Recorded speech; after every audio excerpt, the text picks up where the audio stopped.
समस्त को स्वागत यही काणांशरे पिलामाने आजिर विषय है कोण और यार माप। प्रथमे यह हूँ गोटे रेखाखंड क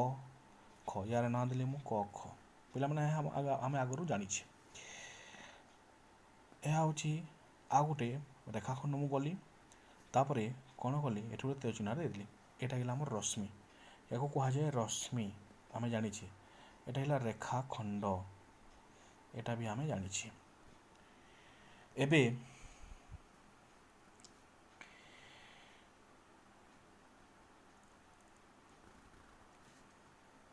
यहाँ देख पिला माने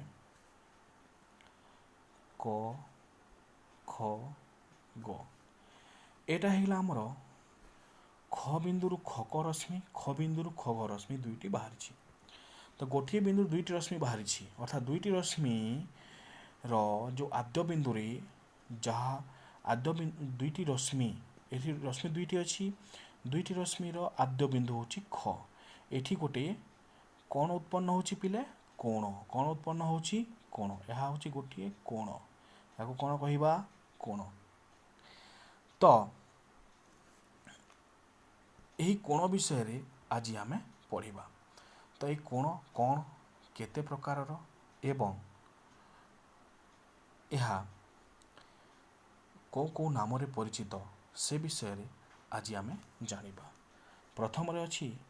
सूक्ष्म कोण प्रथम जानिबा पिले सूक्ष्म कोण सूक्ष्म कोण है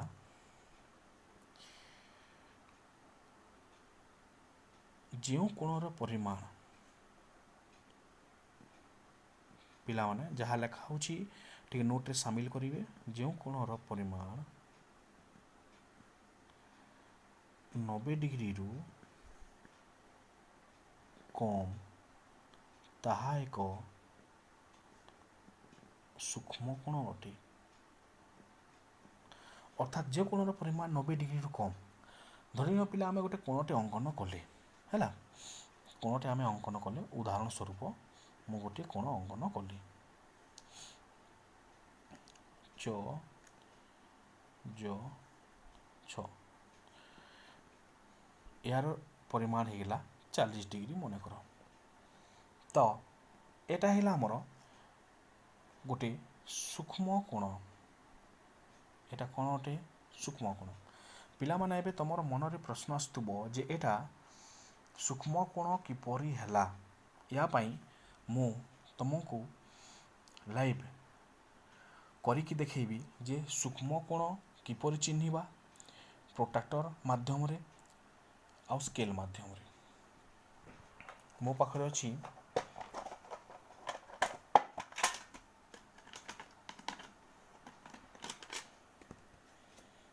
स्केल ठीक अछि एबे मो पाखरे स्केल अच्छी एवं प्रोट्रैक्टर अच्छी प्रोट्रैक्टर रे कही दिया प्रोट्रैक्टर विषय रे पिला माने ए प्रोट्रैक्टर रे हमर एटा है मध्यबिंदु एटा है 10 20 30 40 50 60 70 80 90 एमती 180 डिग्री पर्यंत जाए एटा है 0 डिग्री लाइन बा मध्यबिंदु लाइन यहाँ पूरा ये पर्यंत पूरा 0 डिग्री लाइन मध्यबिंदु लाइन यहाँ है 90 डिग्री पूरा है तो ये सीधा घरटा 90 डिग्री एटा चिन्ह दिखाई देखो तो एबे मु गोटे कोणटे उदाहरण स्वरूप गोटे गोटे कोणटे अंकन करी एवं तुमको देखी जे ताहा किपरि आम प्रोट्रैक्टर माध्यम रे मापिबा ठीक अच्छे पिला माने तो पिला माने एठी देखो मु ऑलरेडी स्केल साहाय्य रे गोटे कोणटे अंकन करी सारिछि एबे प्रोट्रैक्टर साहाय्य ताकू मापिबा प्रोट्रैक्टर रे देख एटा है आमर मध्यबिंदु ये प्रोट्रैक्टर जो मध्यबिंदु को मु एठी क बिंदु रे देली एवं ये जो लाइनटा अच्छी ये जो 0 डिग्री लाइन बा 180 डिग्री लाइनटा जो मु अच्छी यहाँ है आमर 180 डिग्री लाइन जो 0 डिग्री लाइनटा एठी मु ए सीधा प्रोट्राक्टर सीधा मु रखिली है। एबे रखिला परे डाहाण पटू मु देख 10 20 30 40 50 60 एपटू गणिबी 180 डिग्री 160 एमती गणिबार दरकार नहीं 10 20 30 40 50 60 एमती गणिबार अच्छी 60 डिग्री लाइन आम गाड़ाटा अच्छी तेणु यहाँ है आम 60 डिग्री ए कोणर परिमाण है 60 डिग्री जहाँकि गोटे सूक्ष्म कोण अटे आमर संज्ञा दृष्टि संज्ञा कही जो कोणर परिमाण 90 डिग्री रु कम ताहा होची गोटे सूक्ष्म कोण अर्थात 60 डिग्री होची गोटे सूक्ष्म कोण हैला पिला। एबे आसीबा द्वितीय कोण को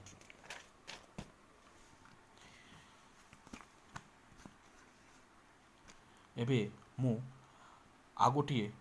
कोण अंकन करी पिला माने एही चित्रटी को लक्ष्य कर यार ना देली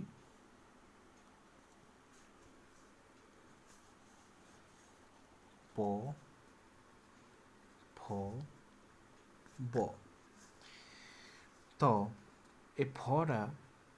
यहाँ आम ए मापिबा ए कोण को आम अंकन करवा मुझे प्रोट्राक्टर नेली मध्यबिंदु रे रखिली यहाँ मध्यबिंदु मु रखिली प्रोट्राक्टर को मध्यबिंदु रे रखिकी 180 डिग्री लाइन मु रखिली गार रे देखी दियो यहाँ है आमर 90 डिग्री लाइन कौ लाइनटा 90 डिग्री अर्थात यहाँ है सीधा पूरा स्ट्रेट 90 डिग्री लाइन है यहाँ 90 डिग्री लाइन जदि मुझे को धरबी या को देखी ताहले यहाँ 90 डिग्री एपटे अधिक हो 180 डिग्री पर्यटन जी यदि 100 डिग्री धरबी यहाँ यदि 100 डिग्री लाइन मुझे धरबी ताहले 90 डिग्री ताहले यहाँ आमर 180 डिग्री लाइन तो ये 90 डिग्री मुझे काटिली है तो यहाँ है आमर गोटे समकोण यहाँ कौन है समकोण कहीं समकोण सब बेले मन रख समकोण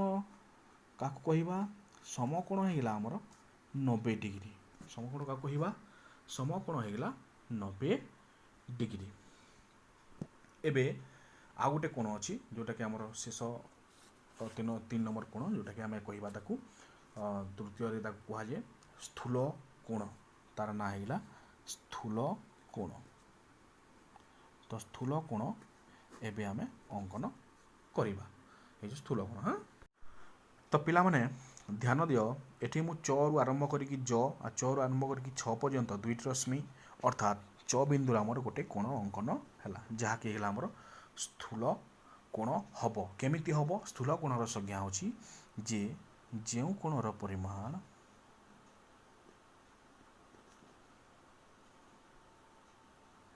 जो कोणर परिमाण 90 डिग्री रु अधिक और 180 डिग्री रु कम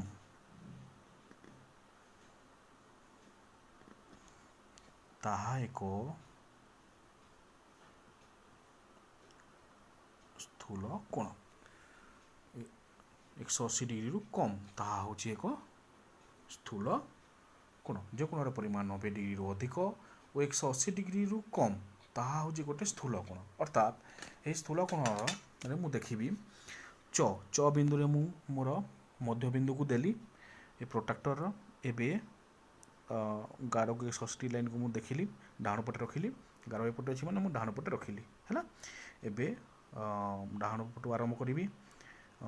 10 20 30 एमती करके 120 देख पाखापाखि 124 125 डिग्री होची ए देख ये 120 छोट छोट बिंदु को देखिले 21 22 23 24 पाखापाखि ए मझीटा टी गारटा है 125 डिग्री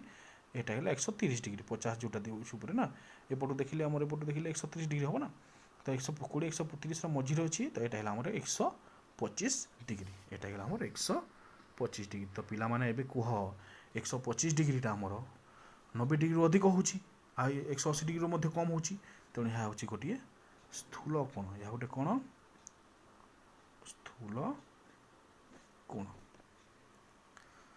है मो कथा बुझीगला आउ थे भल कर मु कही दउछि प्रथम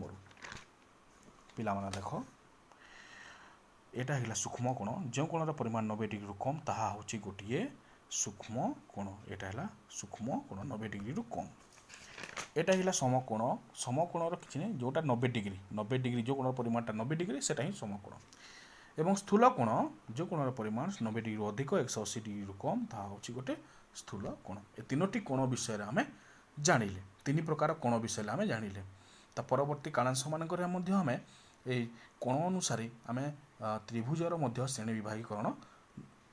जानिबा एवं पढ़िबा एबे तुमको अभ्यास रो किछिटा नंबर गृह कार्य भाव में स्क्रीन रे आसीबो देखिबो एवं ताहा तमे खाता रे करिकी रखिबो ठीक अछि पिला माने ए नोट गुडी को मध्य जहा मु एठी लेखैली करिली से गुडी को मध्य खाता रे उतारिबो हला ठीक अछि पिला माने एबे गृह कार्य को आसीबा नंबर 1 देखो तले दिया जाइथवा प्रत्येक कोण रे तुम मन पसंद चित्रटी अंकन कर यह क्यों प्रकार कोण लेख प्रथम चित्र को देख चित्र करके दिखाई गोटे ताल गछटे चित्र कराई ठीक से भाया तुम मन बस चित्र अंकन कर आउ 5टी चित्र रे एवं ताऊ खाता रे अंकन करके आम लिखा है एबे नेक्स्ट नंबर देखा एबे नेक्स्ट नंबर देखंतु तले केते गुड़िए कोणर माप दिखाई से जो गुड़िक स्थूल कोण तापटे त्रिभुज चिन्ह जो गुड़िक सूक्ष्म कोण गोल चिन्ह और जो गुड़िक समकोण चतुर्भुज चिन्ह देवा ता चारिपटर है 22 degree 30 degree 94 degree 90 degree 89 degree 124 degree